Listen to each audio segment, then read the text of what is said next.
Well, in these videos, this video series, I'm going to basically be reading certain pamphlets and stuff that I got. These you can get at Sword of the Lord, and I'm going to read a few of them and, of course, reinterpret them my way. Of course, you may say, well, there's already someone on YouTube that does something similar. He reads books, and Steve Shives, for example. He's the only person I know of that does something similar to what I'm doing, but he generally does books. I do recommend you look at his videos because they're obviously going to be better done than mine. But anyways, we'll go ahead and go through this. Some great Bible characters by John R. Rice. You get these from Sword of the Lord. I suggest you go to that website and get some of these for yourselves if you want, and type in evolution in their search thing, and you'll really get some funny things. Well, let's go ahead and start this. I'm not going to actually read like word for word, so don't fret. I ain't going to do that. Abraham, wonderful life of faith. Of course, God calls him out, calls him in great faith. He follows him. So God shows him the land of Canaan. Abraham supposedly walked away from riches. Of course, he was still wealthy because it's pretty clear that he was.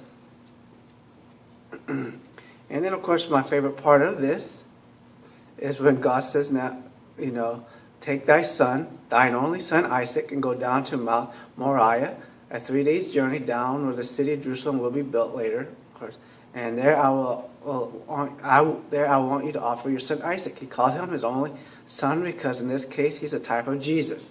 It's amazing how many times they're always a type of Jesus. You'd be surprised if you ever read these things and you've been to church.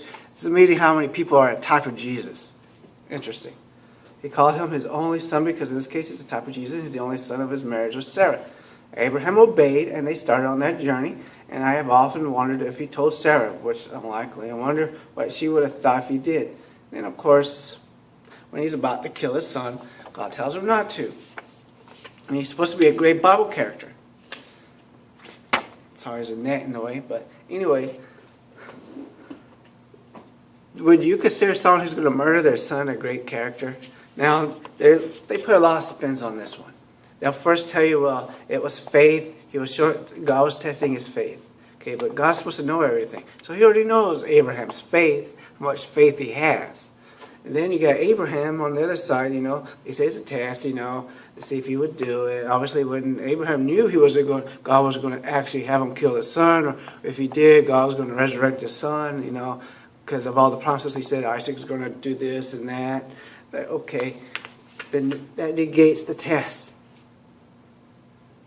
Not only that, now let's say Abraham, that this God was real. Let's just, argument's sake, say this God was real. Now, think about it. If this God accepted child sacrifice, you'd expect Abraham to respond the way he did in this story. Of course, if God does not accept child sacrifice, then it would be some, as Matt Delahanty would tell you, get away from me, you evil spirit, or, something on that lines. Because, you would think God wouldn't ask for child sacrifice. And yet Abraham is a type of Jesus. And my favorite, now you have to see this one. Because if you can, I don't know if you'll be able to, but he was a Christian.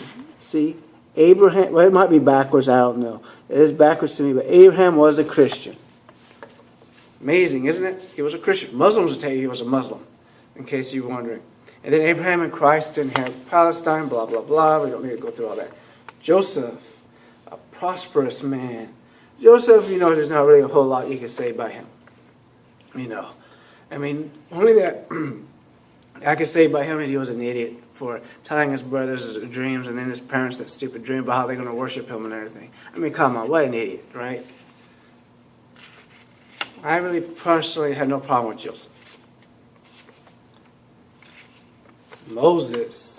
Now, I'm not going to read the thing about Moses. If you get this, you can, because it's hilarious. And you can read the Bible. I like the greatness of Moses. And, he had all this faith in God and all this stuff. And he was pretty good at slaughtering a bunch of people when he was told. He slaughtered, let's face it, he slaughtered the hell out of people. Supposedly, the 10 plagues of Egypt happened according to the Christians. Now, they never asked themselves, a simple question though. If those plagues had happened the way the Bible says it did, the crops being destroyed, their animals being destroyed, the firstborn sons being killed, the Pharaoh, their leaders, the top military brass all being slaughtered, all this death and destruction. Okay, why didn't Egypt ever get conquered? Because if that had happened, they would have been conquered. And then, of course, there's the no written records. And they were getting around that. It's simple. Well, the Egyptians didn't write records of their defeats, which, of course, is not exactly true. But, that's what they'll tell you. Well, if you read later in the Bible, Jericho, Rabeth, or whatever the hell her name is, Rahab, or whatever. I can't pronounce her name. I don't even care. But, she knew of it. The people in Jericho knew what they did in Egypt. So somebody, somewhere, you would think, around that area would have written it down. And Daniel, you could probably say Daniel has some mental problems. I mean, come on, his dreams. And then the huge tree that the whole world can see, which kind of implies a flat earth. And there's no evidence of any of this stuff. Nebuchadnezzar, for example, having the 7 years, thinking he's an animal. And of course, we're going to have to get to my favorite. Well, at least these people are smart when they wrote this. They don't have David. I forgot about that. They have Elisha. That wonderful guy who called those bears and slaughtered those 42 children.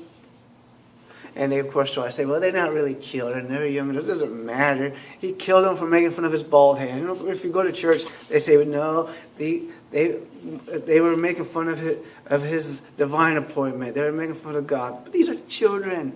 And even if they were grown men, come on, 42 of them being slaughtered, that many of them, it bothered him. That much words bothered him. Like David, luckily they were smart enough not to mention David. David about to slaughter a man and every male member of his household because the guy refused to give his food that he had planned for his servants to David and his men. Yeah, I understand hospitality was big back then. I mean, come on. David loved killing people. He even joined the Philistines and killed some of his own people when he was running from Saul.